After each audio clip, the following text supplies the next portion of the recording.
The Roman whip had little lead dumbbells at the end, and those dumbbells would grip onto the side of the man being whipped. And then when they pulled it out, it would shred the flesh along the man's neck or back, whatever was getting whipped. There was a guy to the right of Jesus and a guy to the left of Jesus. They are whipping away, and he is losing major blood. This blood loss is going to explain why Jesus died so quickly. We can see that there is a slope to the man's right shoulder, 11 degrees downward, meaning his shoulder was dislocated. We can see in the middle of that slope shoulder a very large contusion there. We can also see on the man's knees that there are scrapes. It looks like the man, obviously, he's carrying a very heavy blunt object on his shoulder. He somehow trips. He smashes his knees onto the ground. This heavy object goes up in the air. Blam! It smashes his shoulder, dislocating his shoulder, causing the contusion in the middle. Then his head just snaps to the left and pulls his right eye into the right eye orbit. That's exactly what we see on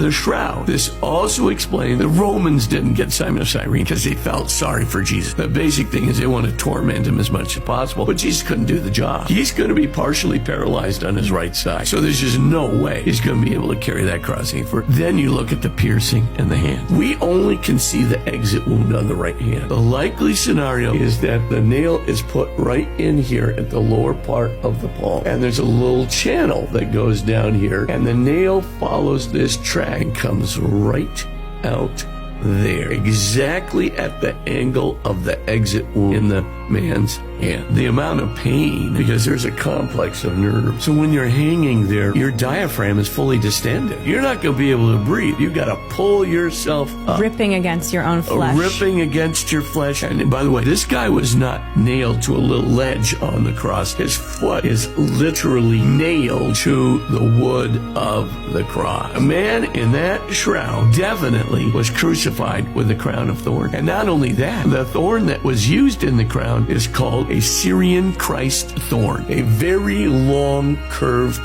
thorn that embeds itself, penetrate into the nerve in the skull and flesh. Terribly painful. The body that lay in that tomb was crucified in exactly the way described in the gospel narrative. No question in my mind about it.